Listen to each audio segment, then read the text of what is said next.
Assalamualaikum warahmatullahi wabarakatuh. Di pagi yang cerah ini saya akan menceritakan sebuah dongeng yang memiliki makna yang sangat besar, yaitu cerita tentang Sangkuriang dan legenda Tangkuban Gunung Tangkuban Perahu. Pada zaman dahulu kala, seorang raja bernama Raja Galuga pergi berburu di sebuah hutan di daerah Jawa Barat. Ketika berburu di dalam hutan, dia mendengar suara tangisan. Seketika dia berlari dan menemukan seorang bayi yang tergeletak begitu saja di tengah hutan. Seketika itu, ketika melihat bayi itu, dia membawa bayi itu ke istananya dan membesarkannya. Tahun berlalu dan bayi tersebut tumbuh menjadi seorang gadis yang cantik dan diberi nama oleh Raja Galuga Dayang Sumbi. Ketika sudah mencapai usia remaja, Dayang Sumbi diperintahkan untuk menikah oleh Raja Galuga. Namun Dayang Sumbi tidak berniat menikah sama sekali. Ketika itu Raja Galuga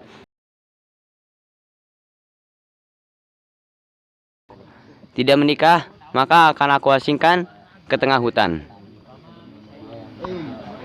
Setelah itu, Dayang Sumbi memilih untuk diasingkan ke tengah hutan daripada menikah dengan seorang laki-laki. Di pengasingannya itu, dia ditemani oleh seekor anjing bernama Tumang. Yang anjing tersebut adalah jelmaan dewa.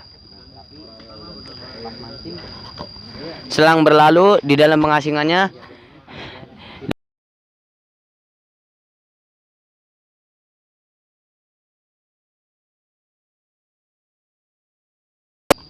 tongkat dari alat tenunnya itu terjatuh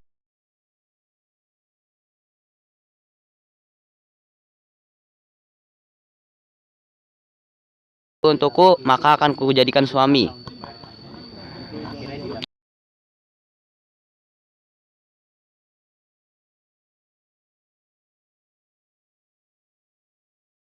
Tiba-tiba datang dengan tongkat tersebut, maka serta-merta Dayang Sumbi harus menepati janjinya tersebut dan menikahi anjing tersebut.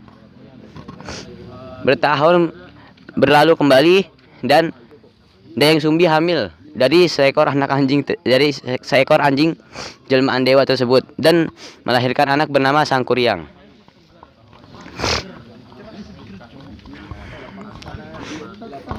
Sangkuriang tumbuh menjadi anak yang gagah dan berani. Suatu hari dia diperintahkan Dayang Sumbi untuk berburu di tengah hutan. Karena begitu sulitnya berburu dan tidak menemukan hewan buruan, maka dia membunuh Tumang. Itu seekor anjing jelmaan dewa yang jadi suami Dayang Sumbi. Namun Sangkuriang tidak diberitahu hal tersebut. Oleh karena itu dia membunuh Tumang dan menjadikannya sebagai makan siang. Ketika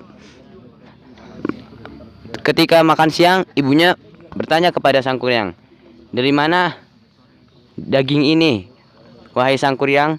Sangkuriang menjawab bahwa daging itu adalah daging Tumang, seekor anjing yang jadi suami Dayang Sumbi. Kemudian Dayang Sumbi langsung marah dan memukul kepala Sangkuriang hingga terluka. Karena Sangkuriang merasa sakit hati, maka dia pergi sejauh-jauhnya dan tidak berniat kembali lagi. Bertahun-tahun kembali berlalu. Sangkuriang di perlariannya belajar berbagai ilmu dan menjadi seorang yang sangat-sangat sakti. Bahkan sampai dapat mengalahkan Raja Iblis. Ketika selesai mengalahkan Raja Iblis tersebut, Raja Iblis berkata, "Wahai Sangkuriang, suatu hari aku akan menolongmu dimanapun itu kamu berada." Sangkuriang bertanya, "Bagaimana caranya kamu menolongku?" Raja Iblis berkata, jika kamu menyebut namaku dan menginjak tanah 3 kali, maka aku akan datang bersama seluruh pasukanku. Kemudian Sang Kuryang kembali ke tempat lahirnya, yaitu di tengah hutan. Di tengah hutan itu dia bertemu seorang gadis cantik yang tidak lain adalah Dayang Sumbi yang masih awet muda karena dia memiliki darah keturunan bidadari. Ketika melihat Dayang Sumbi, Sang Kuryang jatuh cinta dan berniat untuk menikahinya.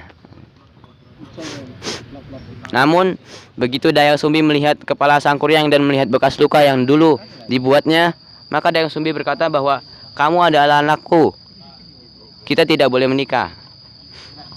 Namun Sang Kuryang tetap bersikeras.